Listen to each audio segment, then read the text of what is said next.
So, all right. Hey. Are we live? Welcome. We are live. And, no countdown this time. I goofed up. I forgot we weren't going to have a countdown. But, okay. Oh, hey, it's showing up there. There we go. All right. All this new technology. It's overwhelming. Yeah, I tell you, I've got so many things in my head. So anyway, let us know who's out there and where are you from and what's your favorite color. And welcome to the virtual campground. Oh, yeah. Welcome to the virtual campground. We are so glad line. you are here. Yes. Yeah, that whole not opening thing. It's very professional. That whole opening, not having an opening thing kind of threw me off. I need that to settle in and get your mindset and get right. Yeah. But you're the one that sets it up. Well, let's not go there, okay? Oh yeah, so hit that thumbs up. I saw somebody's already hit one. Woohoo, that's one. All right. So yeah, so we are coming to you live, obviously live, since this is unedited, from where are we? We're from St. Ignace, Michigan. Ignace. St. Ignace, Michigan. Ignace. Right over the bridge. Oh wait, I have a picture. This is so exciting. So he has a picture of him on the bridge. That's me driving across the bridge. Which bridge? It is the bridge to St. Ignace. It's the Mackinac Bridge. The Mackinac Bridge. All right. It's the Honestly, Bridge. He does know where he is, but so yes. This is what the bridge looks like on Google Maps, and then we took a sharp left, and then we ended up at our campground. And we are here because you see over there on the right, there's Mackinac Island. And that's where we're going to head. Did you know most of Mackinac Island is a state park? I did not know that. Thank you. Yeah. No, but I do know you cannot drive on it. We have to take our car and ride. Take the ferry. Yes. Hi, Linda. Welcome from Chicago. How hot is it in Chicago? So, Johnny, you're saying it's 98 where you are down there in near Detroit, I guess. We have a beautiful 71 today. Yeah, I was so excited. I actually had to put on a coat or long sleeves to be outside. It was nice. It was very, very, very nice. It is the bridge. And I learned today, so we went across the bridge and we were wondering, Lake Michigan on one side, Lake Huron on the other side. Lake Huron. Huron. Yeah, Huron. Not you don't say the H. No. Huron. Well, it's Huron. You said Heron. So Huron. Okay. H-U-R. Okay. So you Am I spending too much time on that? Yeah, I think so. The two bridges. Oh my gosh. The two lakes. And we were curious as to what made them be two different lakes. And then someone Instagrammed me and told me, well, actually, they are hydrologically, they're one lake. They're considered one body of lake. But because the bridge separates them, it's the Straits of Mackinac, and then of course they put a bridge in, so it's the two different lakes. So in one moment you get to see two great lakes. That's very exciting. Yeah, very cool. So yes.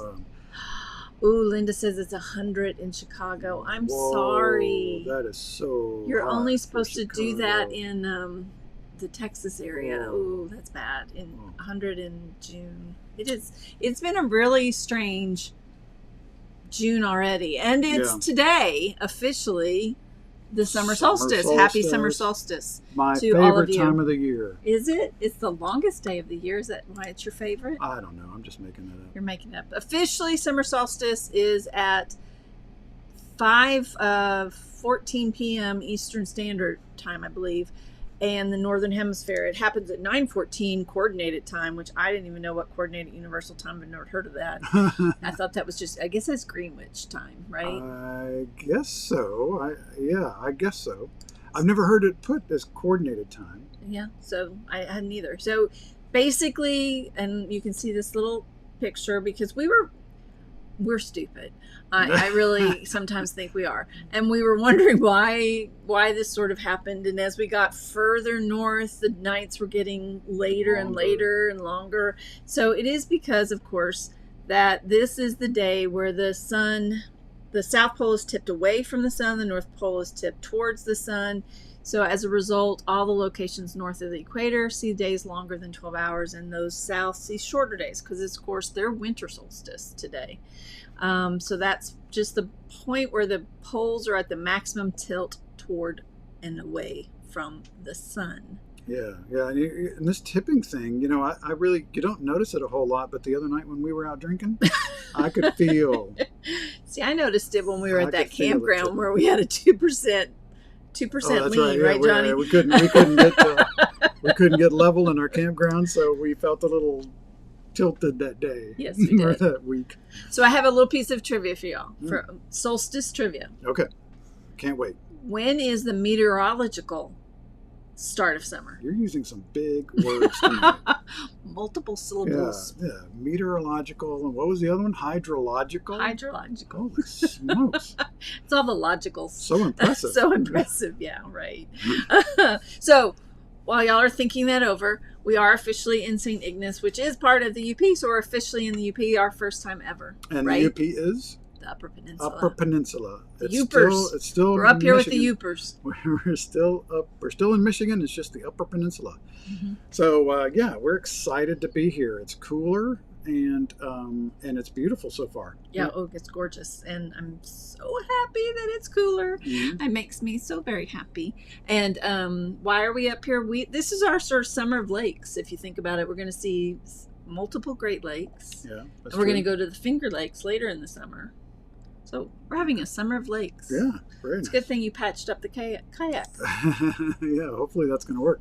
So, Johnny, keep us informed on the latency. So, we are running 100% off Starlink tonight, and so it's a test. a little bit more information on that later. But we're trying to keep tabs on how things are going as far as our speed. Oh my gosh, Johnny says we'll have light until 11 o'clock tonight. No. Party. Wow. Okay, I want everybody to take a look at my earrings. Yeah. Can you see them? Those are cool. Aren't they fun? The campers got them for me. Yes. They look just like the virtual campground, right? Yes, Yeah. they do. Greg did a good job picking those out. Yes, Greg, thank you. So what is the, besides the weather, what's been our biggest find up here in the Upers? Well, for me, Upper it's Peninsula. about food, and I think pasties. Did we say that right? Yeah. I had to think about it. So I think that's saying it right. So anyway, our good friends Greg and Jen Kemper are up here with us, and they introduced us to the wonderfulness of pasties. And we had some the other night. Meat one. Yeah, A meat pasty. it's a lot of food in one little compact, heavy sandwich. Yes, it is. So, but it was Yes. good. It was good. Mhm. And you get to have gravy. Anything you can put gravy on, I think, is a little better. That is probably true. Yeah. The other thing we learned is that St. Ignace is one of the oldest cities, second oldest, I think, in Michigan, in the country, because it was founded in 1671 by Father Marquette. Oh, and good. they named it for St. Ignatius. He was a Jesuit priest That's or right. something? Yeah. And they named it for St. Ignatius of Loyola. Loyola. That's a hard thing to say as well. So you're right. Did anybody get the question about the summer? When is the meteorological summer start? I don't see anyone Okay. up here. We'll give more time because Johnny said there was latency, so we'll give a little bit of time Okay. on that. Okay. Sounds great. Awesome. Sounds great. Okay, so we also have a lot of things to talk about today. Lots of different things, and then more solstice trivia for those of you that are interested in Yeah. solstice trivia. Oh, Next up is breakfast pasties. yes, that'll be next. So yeah, we've got. There's been a lot of news lately about Yellowstone and Sedona area boondocking. Mhm.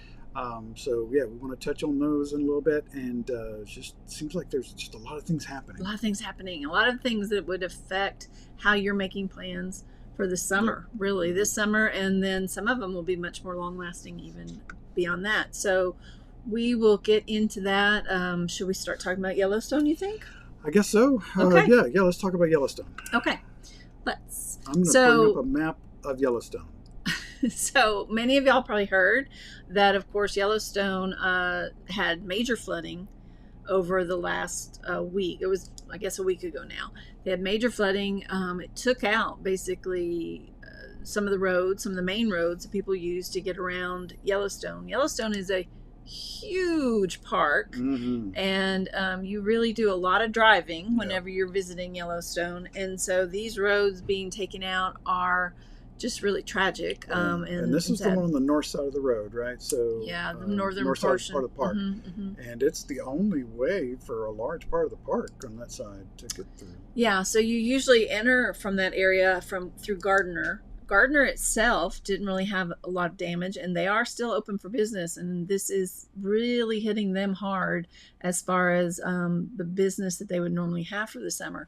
You can see here in this map, basically, the green is the section that should open tomorrow. So yes, tomorrow, the park closed last week. It reopens tomorrow at 8 o'clock for visitors to access the southern loop of the park. So you can kind of see here. So that hits the majority of the, most famous things. Old Faithful, of course, the Grant Village, Canyon Village, and Norris. So you'll be able to get to all those things. They are saying that they are putting a big emphasis on being able to, from the south, open it up so that people can access the northern sections from the south. They are also looking at some alternative roads. So rather than trying to repair the road that has so much damage, you normally would go through that very famous Roosevelt Arch and then enter into the northern portion of Yellowstone, which is where most people you most often can see the bears and the bison. You can see them in other places, but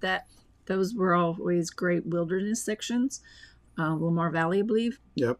But that's also where they reintroduced the gray wolves and where you can see the wolves. So what they're thinking about doing is actually using some other roads and cutting some roads into that Mammoth Hot Springs. So it's going to give a different way for folks to access the northern section. But they do say, like I said, that Gardner is open. They anticipate that a lot of the river rafting and some of the folks that take tours into the park from Gardner would be open and able to do that later this summer. So they're planning on all that. That's amazing. It really is. It's a shame it happened this year. It is the 150th anniversary of Yellowstone. Wow. Yeah. So they were already getting, of course, huge volumes of visitors, just because right now everybody's having huge sections of visitors. I mean, all the parks are just swamped with people. As we RVers grow in number and just people want to get out in general. We're just showing you some of the pictures that Barry took on our visit to Yellowstone last year. But as this was a busy summer for them, they really are trying to be able to open it back up for everyone to see it. There are already, did you realize there's 466 miles of road in Yellowstone? No. Yeah. You're kidding. Just in Yellowstone. So just maintaining that on a normal day would be a major job. So obviously, that's crazy. A lot of the roads were originally designed for stagecoaches, but there are all these roads out there. They are planning. They got a $50 million emergency grant, and that's what they're really planning to use to get some of the sections open closer to Gardner. Which you can access Gardner from Livingston as well. That road is open and working just fine. They have been talking with a lot of the business owners and the park partners to figure out how they can manage summer visitation. They are going to institute a license plate sort of thing. Where odd and even. Yes, exactly. So on even days, even plates that end with an even number can get in. On odd days, the odd plates can get in zeros are considered even. And of course, if you have reservations in the park, you get in regardless. But those that are just visiting for the day have to adhere to that. But you need to check if you have a reservation in the park to make sure that those reservations are available, and that campground's available, that you can get access to it. Exactly. Because it really, that is how they're going to make sure the Southern Loop isn't overwhelmed by people as they continue to take care of this. Did you know that precipitation had already been up 400% over the average in Montana and Wyoming before this happened. No. And in the kidding. 3 days that they had the rain, those 3 days were equal to 2 or 3 times what they would normally get for the entire month of June. Wow. And they got it in 3 days. So that's what caused the major flooding, as that, and just, we watched sadly as it just was taking out a house, and it took out, of course, all these roads. So you can't do much when the river gets that powerful, and they build that road so close to that river, right, that it just ate away that bank. So one of the things that they've talked about is, they're really going to try very hard to get the northern section open. They have to really pay attention, because you have to be able to protect things. So like I said earlier, the idea is a road getting into Mammoth Hot Springs. Well, you have the underground tubes and vents that push that hot water to the surface. They have to be careful of that. They're very mindful of the microbes and insects that thrive in the environment that's found nowhere else in the world but in Yellowstone. And plus, of course, there's a lot of rich Native American history and archaeological and cultural artifacts they have to be careful of. So, they have to take all this into consideration as they're trying to build these roads. They have said, to your point, the road was hugging the river, and that hopefully by potentially moving this road that they had not planned to move, but, by moving it, it actually might help, because it was a little too close to the river. Yeah. And that was potentially causing damage to the wildlife in the river. So, but they have a lot on their plate. They talked about how, one of the reports I saw talked about how Mount Rainier National Park in Washington had to close for 6 months when they had flooding back in 2006. And they had damage to all the roads and trails and campgrounds. And it was estimated at a $36 million fix. And they're imagining that this will cost upwards of $1 billion to really rebuild it in environmentally sensitive landscape. So they have to really be careful, especially because they can only really do construction from summer, from spring until the first snowfall, because then it's hard.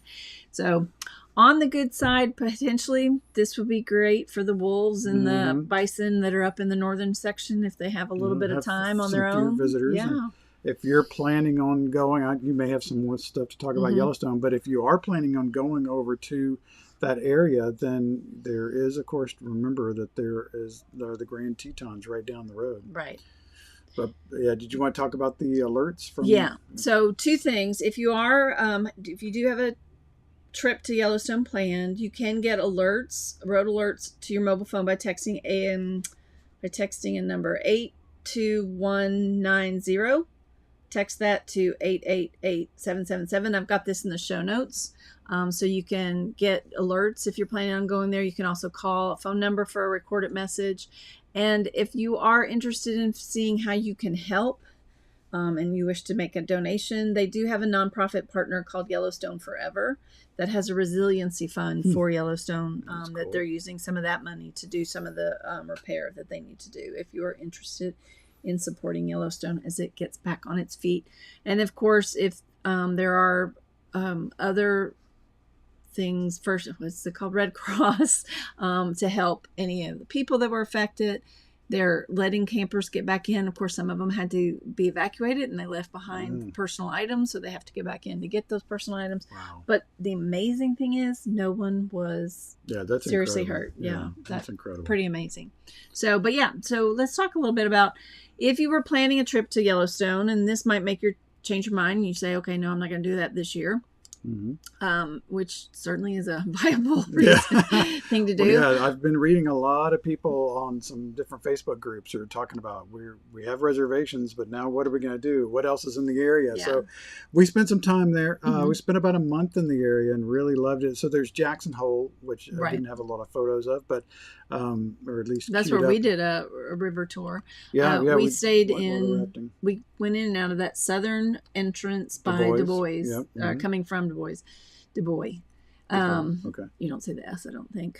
But it's about a 40-minute drive from the KOA there. There were some campgrounds as you got closer to the entrance. And essentially right there is an entrance. You either go a little bit north to go up into Yellowstone, or you continue going west and you head into the Grand Tetons. Yeah, and it's just a gorgeous drive. And that's actually my favorite of the two national parks.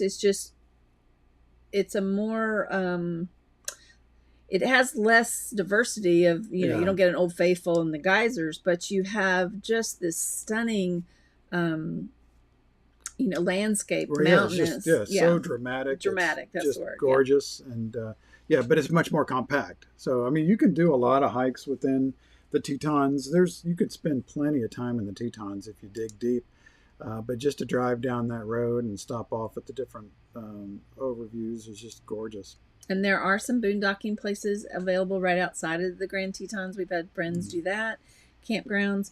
Jackson Hole is a great place to visit. There's a really interesting couple of museums there. The downtown has got some fun things. So whether you just change your mind and go to Grand Tetons, or since they have an alternative license plate thing going on, you could do Yellowstone one day and Grand Tetons the other day. So you don't have to completely change your plans, because in some ways, keeping up your plans, if possible and safe, would obviously be a way to support Yellowstone and support those communities of people around them. That because those communities that thrive on the tourism that go into the parks, they're going to be hurt. Especially Gardner, it's really hurt right now. So that's a way to support them, but be safe and be patient, because they will have a lot of people and a lot of change, and those poor park rangers are already, I think, overworked as it is. A lot of them are volunteers, remember. So so take patience with you. But it can still be a wonderful trip. But so that's what we've heard lately on Yellowstone. Like I said, it opens tomorrow at 8. They are planning on unveiling their plan or calendar for the northern entrances in the next couple weeks. So just stay tuned. We'll keep you updated as we hear more. Good update, Deborah. Thank you. All right. So let's talk about a KOA. Well, actually, I have a question for you, and you just ruined it. But that's okay. Did you know what famous brand is turning 60 this year, along with this famous brand? Jellystone. Not Jellystone. No, KOA. KOA opened their first campground on the banks of the Yellowstone River, did you know? Wow. In Billings, Montana. Dave Drum opened it when he noticed lots of Seattle World Fair goers going to visit. So he opened up a campground. So they are having a celebration, and it's been kind of interesting, because when I go on their KOA site, I can't really find any information about this celebration, but on their Facebook and Instagram, it just talks about the fact that starting what would be today's the 21st. So Thursday, the 23rd, they're going to start 60 days of celebrating, where you enter a drawing and you can win things like a dish outdoors, RV share, Webster grills, Basket Robbins, Goodyear tires, etc. So it's fun. Something worth potentially looking into. You can win camping gear, treats. They even have a 6,000 grand prize from the KOA.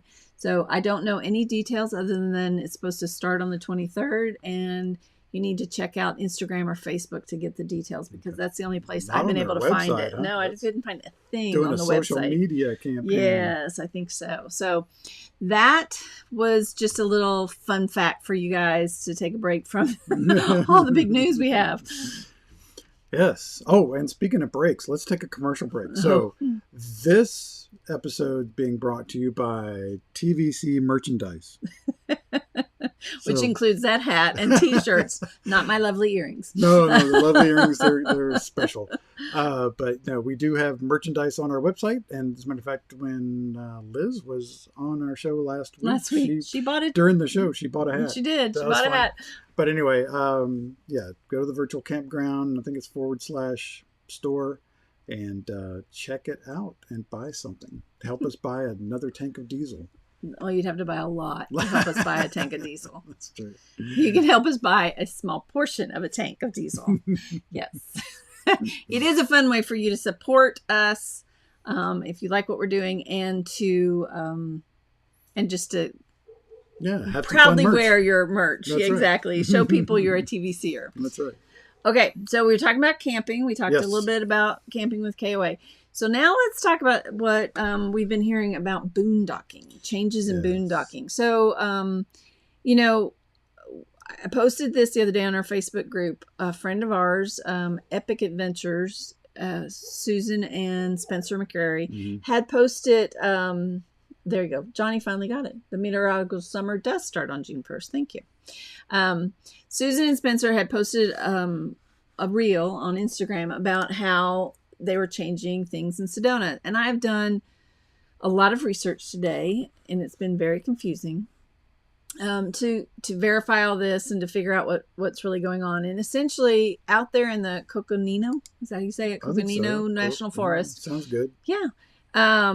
They, off of Highway 89 is a road, Forest Road or BLM Road?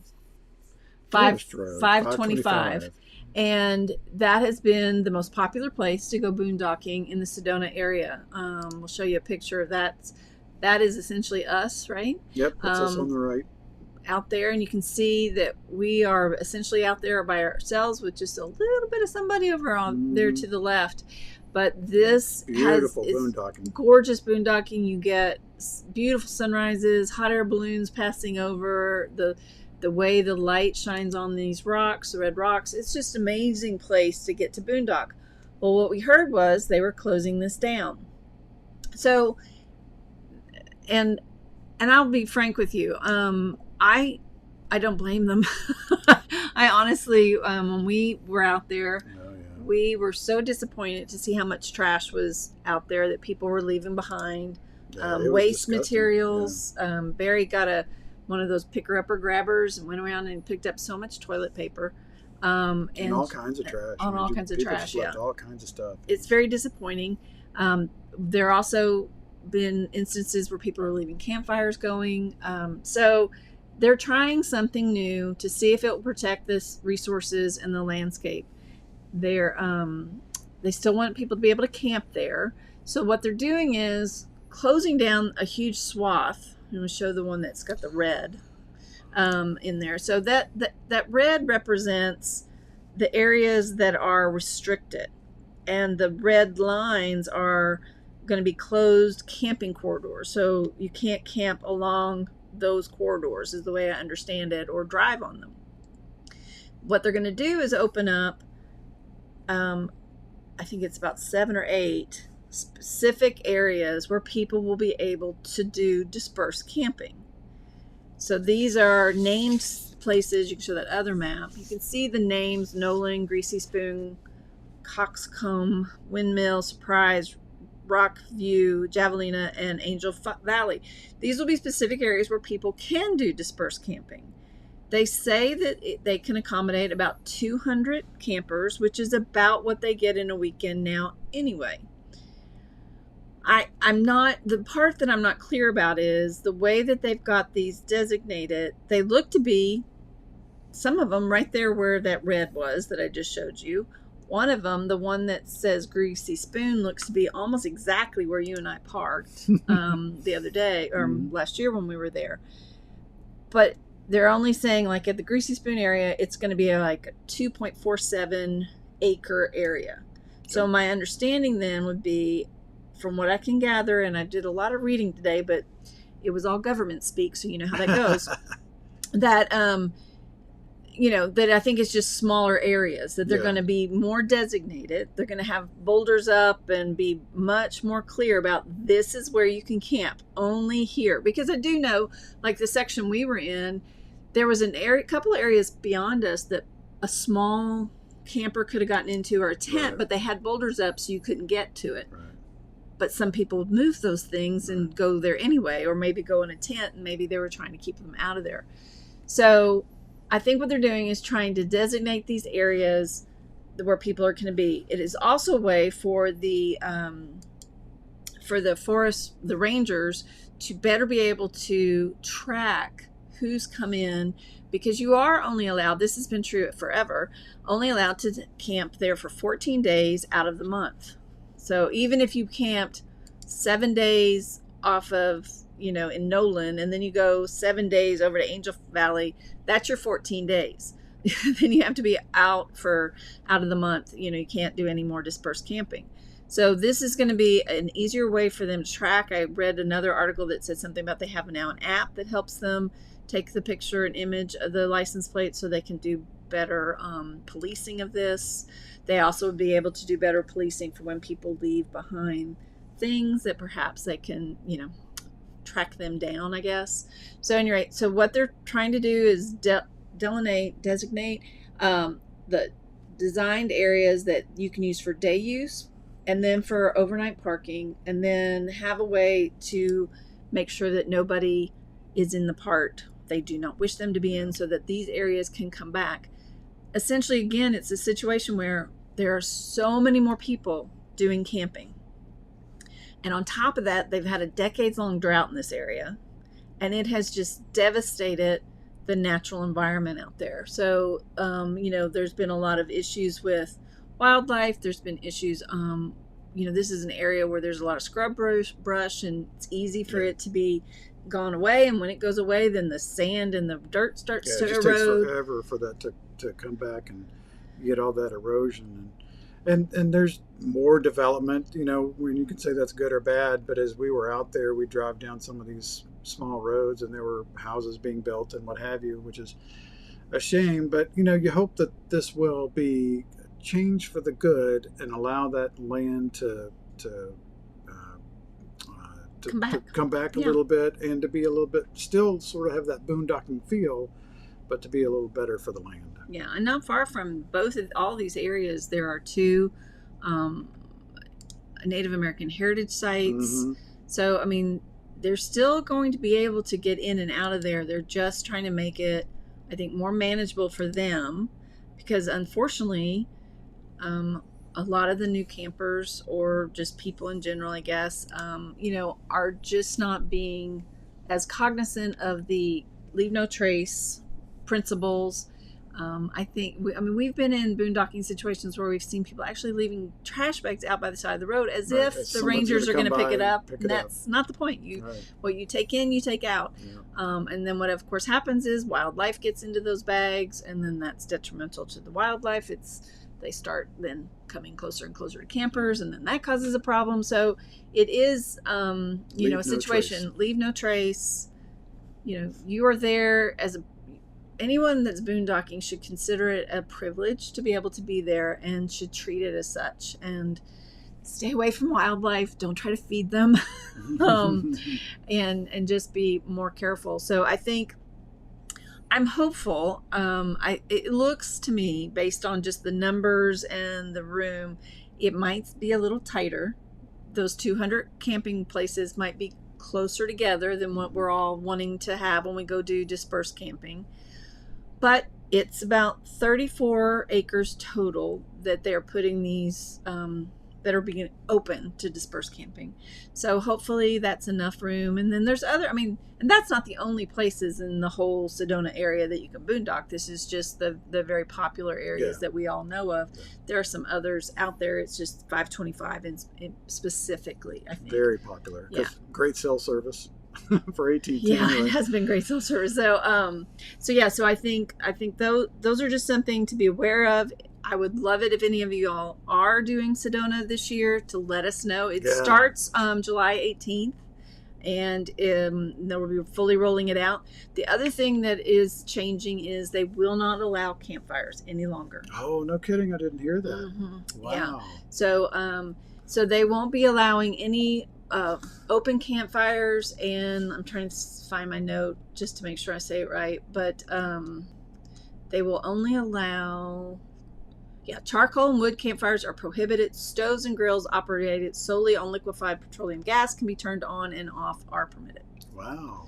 So that is also a huge change, because of course when you're boondocking, that's one of the cool things is to kind of have a campfire out there. You're in such a dark sky, and it's so cool. So anyway, but these are things that we have to do in order to preserve the land for the future and for future generations. And I think one of the big takeaways I have is we all just need to be better stewards. If you're out there and you do boondock and somebody's left some trash, pick it up. I know it's horrible, but just pick it up and take care of it. Go to Walmart, get one of those grabber thingies, plastic bag, and walk around. Take a walk. You need to get out for a walk anyway. Johnny, I haven't seen anything about any hiking trails or. No, I don't think the hiking has changed. That's part of the reason why they're making some designated parking for day passes, so people can still use all those trails and park. There are quite a few of those that are close to this dispersed camping. Yeah. So, and it'll be interesting to see about. All the providers that run 4-wheel drive trails out there and what have you, if they're making changes to those. Yeah, because one of the common trails that we even went on is that Diamondback Gulch trail, which was not far again from where we were boondocked. And from what I understand, they will still allow some of those things in, but they might just have to change their routes. Yeah. And as far as if animals approach you, Mr. Dr. Doolittle. Dr. Doolittle. So, no, do not feed them. Our brother-in-law, and he talks to animals, and so talk to him. So you can. You should tell them, go away, go. Well, if they approach you, just try to pet them. No, don't pet them. Don't pet them. No, that went very, very poorly for some woman the other day in Yellowstone. In Yellowstone, She approached a bison, and now she's in the hospital. Yes. A lot of people said, lucky she's in the hospital. I think they look at those bisons and they think they're like cows. Yeah. And they don't realize bison can run 3 times as fast as you. Or as our friend Greg Kemper said, in his case and my case, at least 6 times faster because I'm not that fast. So, yeah. Oh, that's funny. Yes. All right. Speaking of Mr. Kemper, should we talk about him now? No, we were going to talk about Moab first. Oh, we got more BLM stuff. Okay. So, piggybacking basically on what we just talked about in Sedona, Moab is now looking at similar kinds of things. They have not made these changes yet. They are analyzing it. This is all within their 120,000 acre Labyrinth Rims, Gemini Bridges, recreation management. I've never been to Moab. You have. Mm-hmm. So I'm not very familiar with some of these areas. But essentially, the two rivers in the Utah rims along the Sunshine Wall, all that area has been BLM land that people have boondocked on. That you actually have to pay for those sites. My understanding is about $20 just to get in there, and I think they do have a little bit of some trash cans or something. But all of this gets about 3 million visits annually. Yeah, that's a crazy place out there. I mean, that's a lot of people in a very small area. Right.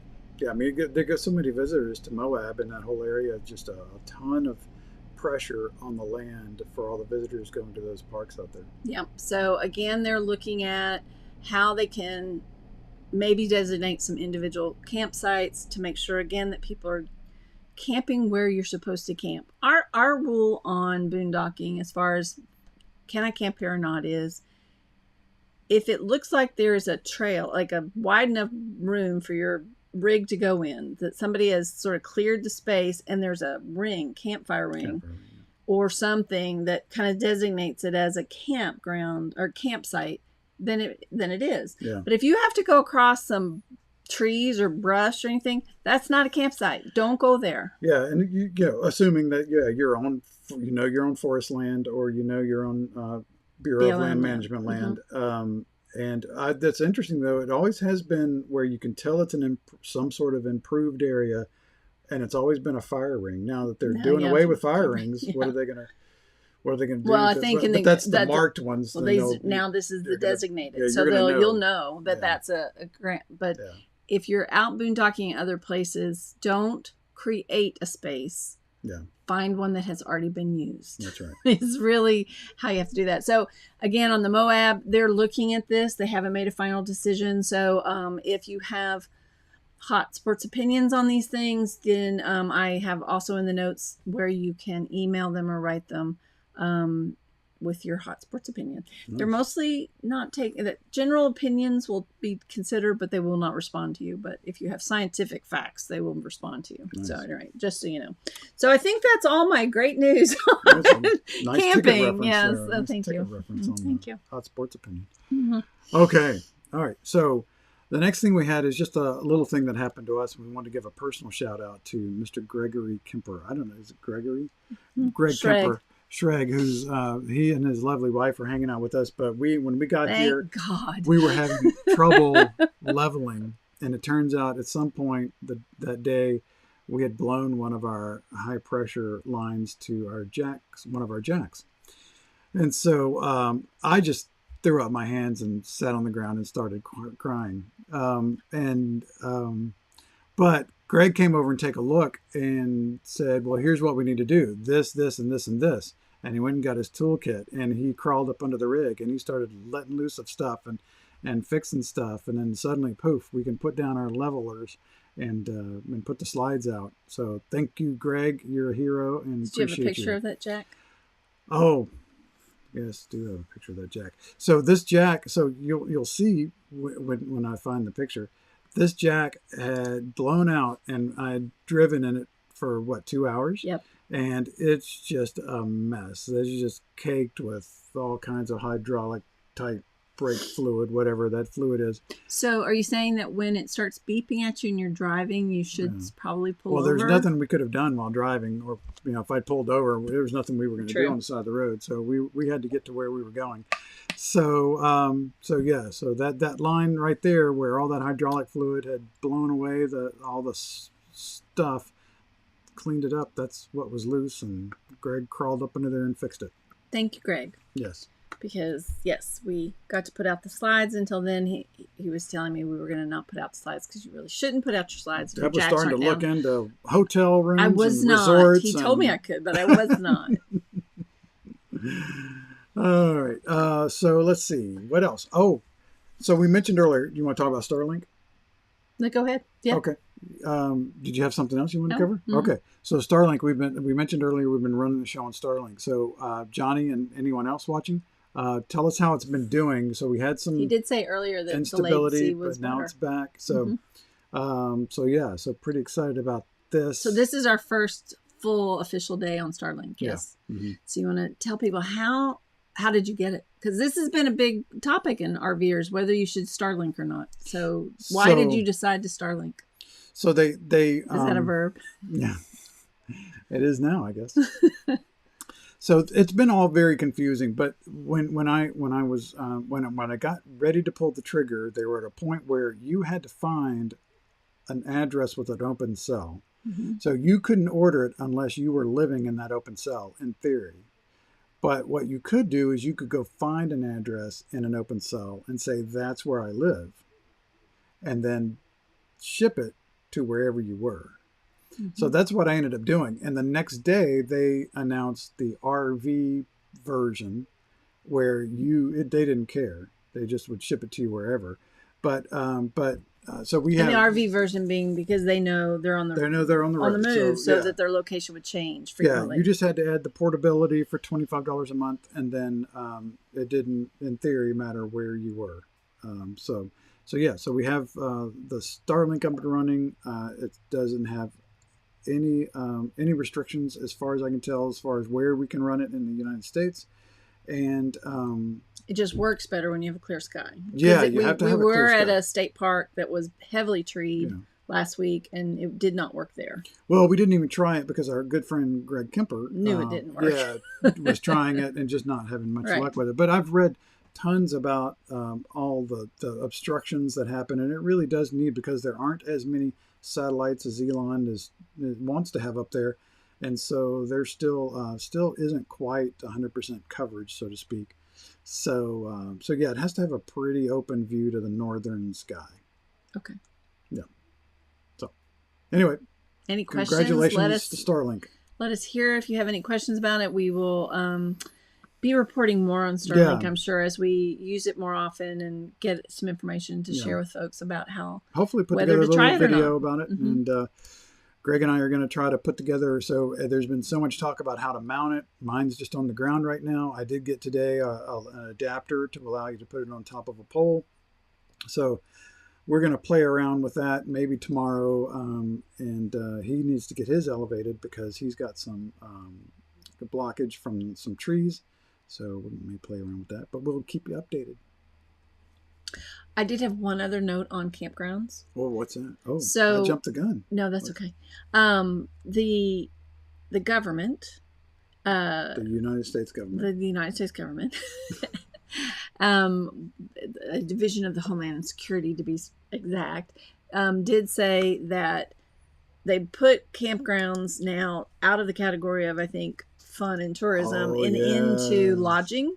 So that if ever we encounter another situation like the pandemic, where a lot of campgrounds were very confused on whether they could stay open or not when everything was shut down, they will now be able to stay open. So those of us that are full-timers can feel a little bit more comfortable that we will have a place to live. Yeah, that's nice. Yeah, that is nice. So campgrounds are now essential, essentially. So we were somewhere where the campground we were staying at was deemed essential because they had a grocery store.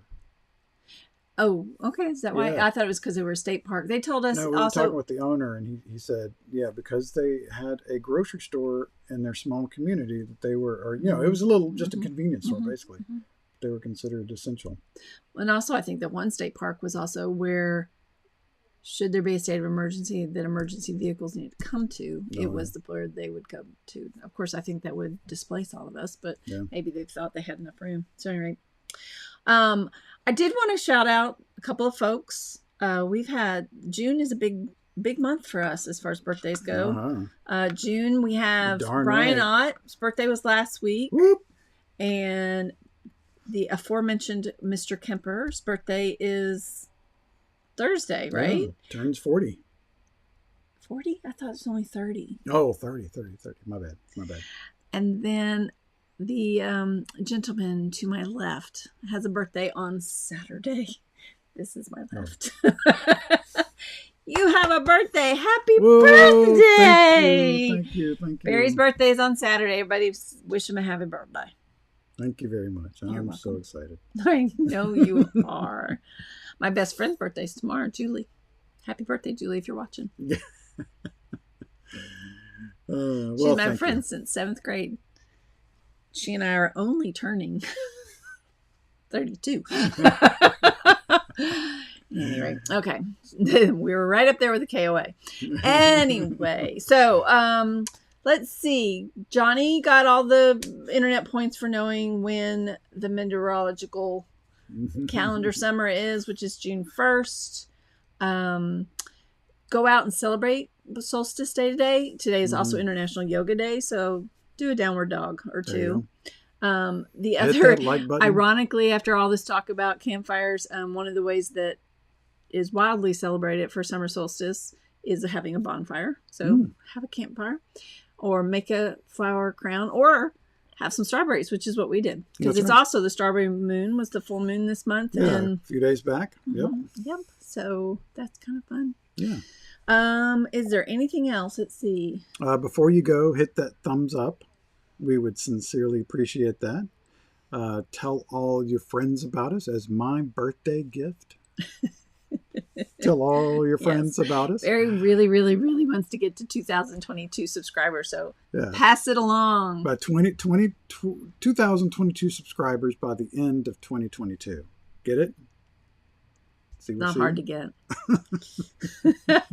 All right, so final thing that I think we need to talk about before we let these beautiful people go is, of course, the Camp Carpe Diem coming up October 20th through the 23rd in beautiful Brevard, Asheville, North Carolina. It's going to be so much fun with photography, biking, hiking, campfires, s'mores, beer, breweries. It's going to be a whole lot of fun. We have a few spots left. Go to campcarpediem.com and sign up today. Back to you, Deborah. Why, thank you. Oh, I wish I had, what's the name of the guy that always did that? Don Pardo? Sure, Bardum. Thank you, Don Pardo. Johnny, no, my birthday is not for another month. Let's not push it up. But another friend of mine whose name will go nameless, but happens to be married to Mr. Zagurski's having a birthday soon as well, but we don't celebrate her birthday. We celebrate the anniversary of her 29th birthday. Yeah. So, let's see. Anything else? Let's see. I don't know what Pat says. Got it. Okay. Yep. What did he get? He got strawberries. Okay. Cool. Or he got something. Okay. Lots of happy birthday wishes. Yay. Yeah. Thank you very much. Hopefully we're back next week. We'll be coming from the same area next week. Yep. And maybe we'll talk about the Grand Tetons and give you a little bit more information on our top picks for Grand Tetons. Yeah, we have some tips and tricks when visiting that area, and we'd love to share them with you. We hope you'll see you around the virtual campground or the campfire. Is what I usually say, right? But until then, y'all stay safe and stay cool. I'm sorry for all of you that are enduring 90 plus degrees. Please stay cool. Watch the air conditioning. Oh, I did have one other thing. We tried these today. This is a small anti-commercial. Oreos are going all tricked up. This is carrot cake. Yeah, that's getting ridiculous. I've only eaten half that, and I've decided that I don't like it all that much. But I'm going to eat some more, just to. They're really, really sweet. Oh, he got my joke. Oh, thank you, Pat. Very few people get that. I'm going to add you to the broadcast there. It was Father's Day. We should have had a dad joke. What do you call Dracula with hay fever? Well, I would say Count Pollen, but he's a pollen count. Yeah. You've also read the same thing I read. All right, folks. So good seeing you. Thank you so much for being here. It's a thrill to be doing this with you. Please tell all your friends. Hope to see you in person one day. Until then, we'll see you in the virtual campground. Bye-bye.